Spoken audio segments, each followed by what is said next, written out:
ഭൂമിയിലെ ഏറ്റവും കുപ്രസിദ്ധമായ ജയിലിൽ സ്വാതന്ത്ര്യത്തിൽ നിന്ന് മൈലുകൾ അകലെയായി അനന്തമായ സമുദ്രത്താൽ ചുറ്റപ്പെട്ടതും മരണകാരി ജലങ്ങൾ നിറഞ്ഞതുമായ സാഹചര്യത്തിൽ തടവിലായിരിക്കുന്നു എന്ന് സങ്കൽപ്പിക്കുക. ഇത് ലോകം പപ്പിയോൺ തെന്നൽ ചിത്രശലഭം എന്ന പേരിൽ അറിയപ്പെടുന്ന ഹെൻറി ഷാരിയറുടെ ജീവിതമായിരുന്നു. അയാളുടെ ശൂന്യമായിരിക്കാൻ ഉള്ള തോരാത്ത ആഗ്രഹം, പേടിപ്പെടുത്തുന്ന അതിജീവനം, സ്വാതന്ത്ര്യത്തിലേക്കുള്ള യാത്ര, ഇവ ഇതിഹാസങ്ങൾ ആയിത്തീരുന്നുണ്ട്. ഇന്ന് നമുക്ക് ഹെൻറി ഷാരിയറിന്റെയും ഫ്രഞ്ച് തടവുപാളയമായ ഡെവിൽസ് ഐലൻഡിൽ നിന്നുള്ള അദ്ദേഹത്തിന്റെ ധീരമായ രക്ഷപ്പെടലിന്റെയും യഥാർത്ഥ കഥയിലേക്ക് സഞ്ചരിക്കാം. ഹെൻറി ഷാരിയർ 1906 നവംബർ 16 ഫ്രാൻസിലെ അർദേഷെ എന്ന പട്ടണത്തിൽ ജനിച്ചു. ഒരു സാധാരണ കുടുംബത്തിൽ വളർന്നതോടെ ഷാരിയറിന്റെ ബാല്യകാലം വളരെ സാധാരണമായിരുന്നു. എന്നാൽ ആ കുട്ടി വളരുന്നതിനനുസരിച്ച് മുറിപ്പാടുകൾ നിറഞ്ഞ അവന്റെ കലാപ സ്വഭാവം പരിചിതമായി. മാതാപിതാക്കളുടെ വിയോഗത്തിനു ശേഷം ഷാരിയർ ചെറുപ്പത്തിൽ ഫ്രഞ്ച് നാവികസേനയിൽ ചേർന്നു. പക്ഷേ സമുദ്രജീവിതം അദ്ദേഹത്തിന്റെ ശാന്തമല്ലാത്ത സ്വഭാവത്തെ അടക്കാൻ കഴിഞ്ഞില്ല. നാവികസേന വിടുന്നതിനുശേഷം ഹെൻറി പാരീസിലെ അധോലോകത്തിലേക്ക് പതുക്കെ നീങ്ങി ചെറിയ കുറ്റകൃത്യങ്ങളിൽ ഏർപ്പെടുകയും നഗരത്തിലെ കുറ്റവാളികളുമായി ഇടപെടുകയും ചെയ്തു. എന്നാൽ 1931 അദ്ദേഹത്തിന്റെ ജീവിതം തീർത്തും മാറി. റോളണ്ട് ലെഗ്രാൻഡ് എന്ന ഗാങ്സ്റ്ററെ കൊന്നതിനു വേണ്ടി ഷാരിയറെ അറസ്റ്റ് ചെയ്തു. അദ്ദേഹം ചെയ്തിട്ടില്ല എന്ന് തുടക്കത്തിൽ വെളിപ്പെടുത്തിയിരുന്നുവെങ്കിലും എന്നാൽ അദ്ദേഹത്തിന്റെ അഭ്യർത്ഥനകളെ അവഗണിച്ചുകൊണ്ട് ഫ്രഞ്ച് ന്യായവ്യവസ്ഥ അവനെ ഒരു തടവുപാളയത്തിൽ ജീവപര്യന്തം തടവിന് വിധിച്ചു.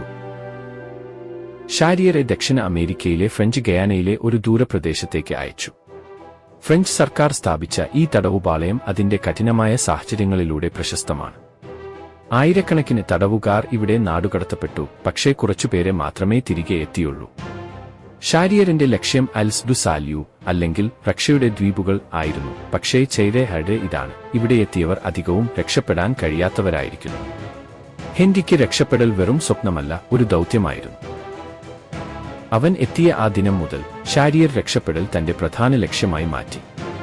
തന്റെ ആദ്യ ശ്രമം വളരെ വേഗത്തിൽ നടത്തി. കൂട്ടത്തടവുകാരുമായി ചേർന്ന് രക്ഷപ്പെടാൻ ശ്രമിച്ചു. എന്നാൽ രക്ഷപ്പെടൽ പരാജയപ്പെട്ടു. പിടിയിലായതിനാൽ ഹെൻറിയെ ഏകാന്ത തടവറയിൽ തടവിലാക്കി. അതീവ കഠിനമായ ശിക്ഷയുള്ളതിനിടയിലും അദ്ദേഹത്തിന്റെ മനോവീര്യം തകർന്നില്ല. ഷാരിയറിന് വേണ്ടി രക്ഷപ്പെടൽ എപ്പോ ഉണ്ടായാലും ആയിരുന്നു. എപ്പോഴൊക്കെ എന്നതായിരുന്നു ചോദ്യമല്ല. കാലം നീണ്ടുകൂടിയപ്പോൾ ഷാരിയർ പല രക്ഷപ്പെടൽ ശ്രമങ്ങളും നടത്തി. അവന്റെ പദ്ധതികൾ ധീരവും സങ്കീർണവുമായി തീർന്നു. അടിയന്തരമായി നിർമ്മിച്ച തുഴക്കൂറ്റവും കൂട്ടുകാരുമായുള്ള ബന്ധങ്ങളും പോലുള്ളവയാണ്. ചിലപ്പോൾ പരിസരവാസികളായ ഗോത്രങ്ങളുടെയും സഹായം തേടിയിരുന്നു. ഹെൻറിയുടെ ഏറ്റവും അടുത്ത കൂട്ടാളിയായിരുന്ന ലൂയി ഡേഗ് കള്ളനോട്ട നിർമ്മാണത്തിൽ പ്രാവീണ്യമുള്ളതുകൊണ്ട് ജീവപര്യന്തം തടവിനു വിധിക്കപ്പെട്ട മറ്റൊരു തടവുകാരൻ. രക്ഷപ്പെടലിനുള്ള പല ശ്രമങ്ങളിലൂടെയും അവർ പരസ്പരമായി ആശ്രയിച്ച് ഒരു ആഴത്തിലുള്ള സൗഹൃദം രൂപീകരിച്ചു. ചില ശ്രമങ്ങൾ താൽക്കാലിക സ്വാതന്ത്ര്യത്തിലേക്ക് നയിച്ചെങ്കിലും ഷാരിയർ എപ്പോഴും പിടിക്കപ്പെടുകയും വീണ്ടും ജയിലിലേക്ക് മടക്കം ചെയ്യപ്പെടുകയും ചെയ്തു.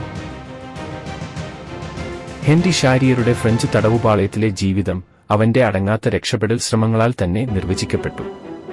അവന്റെ പദ്ധതികൾ സാധാരണ അല്ലായിരുന്നു. ഓരോ ശ്രമവും അവന്റെ വ്യത്യസ്തത, അതിജീവനശേഷി, സ്വാതന്ത്ര്യത്തിനായുള്ള തീവ്രമായ ആഗ്രഹം എന്നിവ പ്രദർശിപ്പിക്കുന്നതായിരുന്നു. വർഷങ്ങളായി ഷാരിയർ പല പേരോടൊപ്പം കൂട്ടുകെട്ട് രൂപീകരിച്ച് പല ആസൂത്രണങ്ങളോടും രക്ഷപ്പെടാൻ ശ്രമിച്ചു. അവിടെ തടവുകാരുടെ സഹകരണം, ചുറ്റുപാടുകളുടെ സൂക്ഷ്മ നിരീക്ഷണം, എല്ലാറ്റിനും തുനിയുന്ന ധൈര്യം തുടങ്ങിയവ അനിവാര്യമായിരുന്നു. ഷാരിയറിന്റെ രക്ഷപ്പെടൽ ശ്രമങ്ങൾ ആദ്യകാലത്തിലെ ചെറിയ ശ്രമങ്ങളിൽ നിന്നു ധീരമായും അപകടകരമായും വികാസം പ്രാപിച്ചു. അവൻ ഗാർഡുകളുടെയും അവരുടെ ഇടപെടലുകളുടെയും സ്വഭാവം പഠിക്കുകയും ഒളിച്ചിരിക്കുന്ന സ്ഥലങ്ങൾ കണ്ടെത്തുകയും സാധാരണ വസ്തുക്കളെ രക്ഷപ്പെടൽ ഉപകരണങ്ങളാക്കുകയും ചെയ്തു. ചിലപ്പോൾ അടുക്കളയിലെ സാധനങ്ങൾ, മോഷ്ടിച്ച ലോഹക്ഷണങ്ങൾ അല്ലെങ്കിൽ ചിതറിക്കിടക്കുന്ന ചെറിയ ഭാഗങ്ങൾ എല്ലാം ഉപയോഗിച്ച് ഉപകരണങ്ങൾ നിർമ്മിച്ച് രക്ഷപ്പെടലിനായി തയ്യാറെടുക്കുന്നു. ഷാരിയറിന്റെ പദ്ധതികളിൽ പ്രധാന ഘടകമായിരുന്നു തെളിയിച്ചുണ്ടാക്കിയ തുഴക്കൂറ്റങ്ങൾ. എവിടെ നിന്നും ലഭ്യമായ മരക്ഷണങ്ങൾ, ബാരലുകൾ, ചിലപ്പോൾ തേങ്ങ പോലുള്ള വസ്തുക്കൾ ഇവ ഉപയോഗിച്ച് രൂപം കൊടുക്കുകയും സുരക്ഷിതമല്ലാത്തതും കടുത്ത പ്രവാഹവും ചുറ്റുമുള്ള ഷാർക്കുകൾ നിറഞ്ഞ കടലും അതിജീവിക്കാൻ ശ്രമിക്കുകയും ചെയ്തു. ആശ്രയമായിരുന്ന രക്ഷ ആവശ്യമുണ്ടെന്ന് മനസ്സിലാക്കിയ ഷാരിയർ പിടിക്കപ്പെടുന്നതിനേക്കാൾ അപകടത്തിൽപ്പെടാനുള്ള ഭയത്തിന് മേൽ പോകാൻ തീരുമാനിച്ചു. ഷാരിയറിന്റെ ഏറ്റവും അടുത്ത കൂട്ടാളിയായിരുന്ന ലൂയി ഡേഗ് കൂടെ തടവിന് വിധിക്കപ്പെട്ട കള്ളനോട്ട നിർമ്മാണത്തിലെ വിദഗ്ധൻ ആയിരുന്നു. ഡേഗയുടെ ശാന്തവും കണക്കുകൂട്ടിയ സ്വഭാവം ഷാരിയറിന്റെ ധൈര്യവും ക്ഷമയുമുള്ള സ്വഭാവത്തിന് പ്രതിരോധം നൽകുന്ന വിധത്തിലായിരുന്നു. അവരുടെ വ്യത്യസ്ത പശ്ചാത്തലങ്ങൾക്കിടയിലും ഷാരിയറും ഡേഗയും സ്വാതന്ത്ര്യത്തിനായുള്ള അവരുടേതായ പ്രതിസന്ധിയിൽ ആഴത്തിലുള്ള ബന്ധം ഉണ്ടാക്കി. ഒരുമിച്ച് അവർ രക്ഷപ്പെടൽ ശ്രമങ്ങളിൽ പങ്കാളികളായി, പരസ്പരം മാനസിക പിന്തുണയും നൽകി ഈ ദുരിതകാലങ്ങളിൽ ഭാവിയെ പ്രതീക്ഷിച്ച് മുന്നേറാൻ ശ്രമിച്ചു. തടവുപാളയത്തിൽ നിന്ന് രക്ഷപ്പെടുക എന്നത് വെറും ഗാർഡുകളെ മറികടക്കുന്നതല്ല. രക്ഷപ്പെടൽ ശ്രമങ്ങൾക്ക് ക്ലേശകരമായ ആസൂത്രണം, ദൈഹിക ശേഷി, ഒരേപോലെ ജീവൻ മരണ നിലയിൽ കൂടെയുള്ള പ്രത്യാശയും അനിവാര്യമായിരുന്നു. ഡേഗയുടെ കള്ളോട്ട നിർമ്മാണ വിദ്യ നേരിട്ട് രക്ഷപ്പെടൽ ഉപകാരപ്രദമായിരുന്നില്ലെങ്കിലും മറ്റ് തടവുകാരുമായുള്ള വിനിമയത്തിനും വേണ്ട സഹായങ്ങളും ലഭിക്കാൻ സഹായകമായിരുന്നു. ഒരു പ്രത്യേക പദ്ധതി പ്രാദേശിക ഗോത്രവിഭാഗങ്ങളുടെയും സഹായം തേടുന്ന പ്രവർത്തനങ്ങളായിരുന്നു. ചുറ്റപ്പെട്ട വനങ്ങളിലും പ്രദേശങ്ങളിൽ ജീവിച്ചിരുന്ന ഇവരുടെ മാർഗനിർദ്ദേശം ലഭിക്കുമെന്ന പ്രതീക്ഷയുണ്ടായിരുന്നു. എന്നാൽ ഇവരോടുള്ള ആശയവിനിമയവും കൂട്ടുകെട്ടുകൾ രൂപീകരിക്കലും എളുപ്പമല്ലായിരുന്നു. ഭാഷാ തടസ്സങ്ങളും സാംസ്കാരിക വ്യത്യാസങ്ങളും അത് അനിശ്ചിതത്വത്തോടെ നിറച്ചതാണ്. എന്നാൽ ഇവയ്ക്ക് ശ്രമിക്കേണ്ടതാണെന്ന് ഷാരിയർ വിശ്വസിച്ചു. അത് ഒരിക്കൽ കൂടി സ്വാതന്ത്ര്യം കൊടുക്കാൻ സാധ്യതയുള്ളതായിരിക്കും. ചില രക്ഷപ്പെടൽ ശ്രമങ്ങൾ ഷാരിയറിനെ താൽക്കാലിക സ്വാതന്ത്ര്യത്തിലേക്ക് നയിച്ചതാണെങ്കിലും സമീപ ദ്വീപുകളിലേക്കോ വൻപ്രദേശങ്ങളിലേക്കോ എത്തുമ്പോഴും അവനെ പലപ്പോഴും വീണ്ടും പിടികൂടുകയായിരുന്നു. വനം തന്നെ മരണകരമായ വെല്ലുവിളികളുമായി അദ്ദേഹത്തിന് മുന്നിൽ പ്രത്യക്ഷപ്പെട്ടു. വിഷമുള്ള പാമ്പുകൾ, ഗാഢമായ ഇലമേക്കങ്ങൾ, വിശപ്പിന്റെയും രോഗങ്ങളുടെയും സ്ഥിരമായ ഭീഷണിയും. ഒരു അവസരത്തിൽ ഷാരിയറും കൂട്ടുകാരും ആളൊഴിഞ്ഞ ഒരു ദ്വീപിൽ എത്തുകയും കടുത്ത ചൂടും ആഹാരക്കുറവും നേരിട്ട് ദിവസങ്ങളോളം ഒളിച്ചിരിക്കേണ്ടി വന്നെങ്കിലും ഒടുവിൽ കണ്ടെത്തിക്കൊണ്ടുപോകുകയും ജയിലിലേക്ക് മടക്കപ്പെടുകയും ചെയ്തു. ഓരോ പരാജയപ്പെട്ട ശ്രമവും സാധാരണയായി തീവ്രമായ ഇരുട്ടിലായ ഏകാന്ത തടവറകളിൽ കൂടുതൽ ശിക്ഷകൾക്ക് കാരണമായിരുന്നു. അവിടെ ഷാരിയർ മുഴുവൻ ഒറ്റപ്പെട്ടതും ഭക്ഷണക്കുറവിലും ശാരീരിക പീഡനങ്ങളിലും ആയിരുന്നു. ഏകാന്ത തടവറയിലായിരിപ്പ് അവന്റെ മാനസിക ശക്തിയെ പരീക്ഷിച്ചെങ്കിലും ഷാരിയറിന് ഈ തിരിച്ചടികൾ അയാളുടെ രക്ഷപ്പെടാനുള്ള പ്രതിജ്ഞ ശക്തമാക്കുകയും ഓരോ പരാജയവും അവന്റെ മനസ്സിൽ പുതിയ ആശയങ്ങളും പുതിയ പദ്ധതികളും കൊണ്ട് അവനെ വീണ്ടും ശ്രമിക്കാൻ പ്രേരിപ്പിക്കുകയും ചെയ്തു.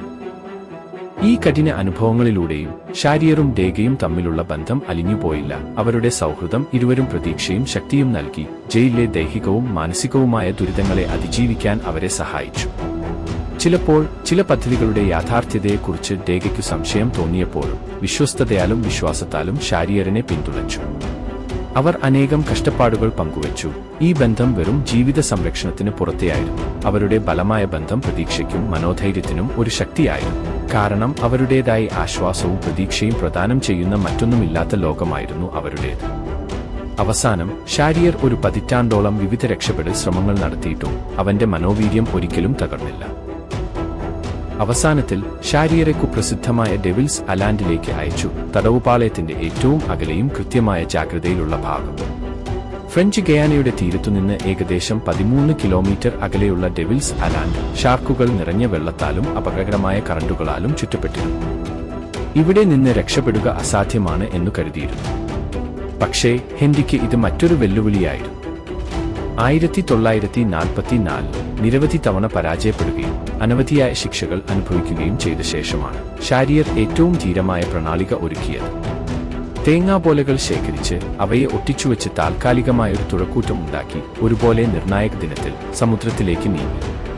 തിരകളെയും ഷാർക്കുകളെയും തളർച്ചയും നേരിട്ട് സ്വാതന്ത്ര്യം നേടുമെന്ന ഉദ്ദേശ്യത്തോടെ ഷാരിയർ സഞ്ചരിച്ചു.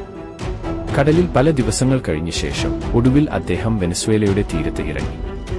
അതാണ് തന്റെ ജീവിതത്തിലെ പുതിയ അധ്യായം ആരംഭിച്ചതെന്ന് വരാം. മുൻപത്തെ രക്ഷപ്പെടൽ ശ്രമങ്ങളിൽ നിന്ന് വ്യത്യസ്തമായി ഈ സമയം ഷാരിയർ വിജയിച്ചു. അദ്ദേഹം വെനസ്വേലയിൽ എത്തി, അവിടെ അഭയം കണ്ടെത്തി, ഒടുവിൽ വെനസ്വേലൻ പൗരത്വം നേടി. ഹെൻറി അവിടെ സ്ഥിരതാമസമാക്കി, ഒരു നാട്ടുകാരിയുമായി വിവാഹിതനായി പുതിയ ജീവിതം ആരംഭിച്ചു, സത്യസന്ധമായി ജോലി ചെയ്തു, സ്വാതന്ത്ര്യത്തിന്റെ അർത്ഥം കണ്ടെത്തി. എന്നാൽ ഷാരിയറുടെ കഥ ഇതുവരെ അവസാനിച്ചില്ല. 1969 പപ്പിയോൺ എന്ന ശീർഷകത്തിൽ തന്റെ ഓർമ്മക്കുറിപ്പ് പ്രസിദ്ധീകരിച്ചു. ജയിലിൽ കഴിയുന്ന കാലത്ത് അദ്ദേഹത്തിന് ലഭിച്ച തെന്നൽ ചിത്രശലഭം എന്ന പേര് അടങ്ങിയതായിരുന്നു. ഈ പുസ്തകം അദ്ദേഹത്തിന്റെ ദുരിതാനുഭവങ്ങളും നിരന്തരം ചെയ്ത രക്ഷപ്പെടൽ ശ്രമങ്ങളും വിശദീകരിച്ചുകൊണ്ടാണ് ലോകമെമ്പാടുമുള്ള വായനക്കാരെ ആകർഷിച്ചത്. പപ്പിയോൺ അന്താരാഷ്ട്ര പ്രചാരവും ലഭിച്ചു. മനുഷ്യന്റെ അതിജീവനത്തെ പ്രതിനിധാനം ചെയ്യുന്ന ഒരു പ്രതീകവും സ്വാതന്ത്ര്യത്തിന്റെ തിരക്കഥയും ആയി. ഈ ഓർമ്മക്കുറിപ്പ് അതീവ വിജയം നേടിയതിനാൽ 1973 സ്റ്റീവ് മക്വീനെ ഹെൻറി ഷാരിയറുടെ കഥാപാത്രമായി അവതരിപ്പിച്ച ഒരു സിനിമാ രൂപാന്തരത്തിനും 2017 ചാർലി ഹന്നമിനെ മുഖ്യവേഷത്തിൽ അവതരിപ്പിച്ച റീമേക്ക് സിനിമയ്ക്കും പ്രചോദനമായി.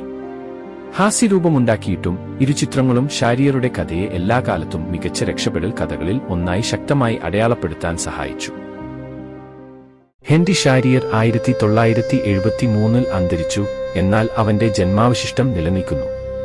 പപ്പിയോൺ വെറും ഒരു ഓർമ്മക്കുറിപ്പല്ല, മനുഷ്യ മനസ്സിന്റെ ശക്തിയുടെയും ജയിൽ ജീവിതത്തെ അംഗീകരിക്കാൻ നിരസിച്ച ഒരു മനുഷ്യന്റെ കരുത്തിന്റെയും സാക്ഷ്യമാണ്. ഷാരിയറുടെ കഥ ലോകമെമ്പാടുമുള്ള ദശലക്ഷക്കണക്കിനാളുകളെ പ്രചോദനമാക്കുകയും പ്രതീക്ഷയും അതിജീവനവീര്യവും ഒരിക്കലും വഴിമാറാത്ത ശക്തിയുമായി ജീവിക്കാൻ പ്രേരിപ്പിക്കുകയും ചെയ്യുന്നു.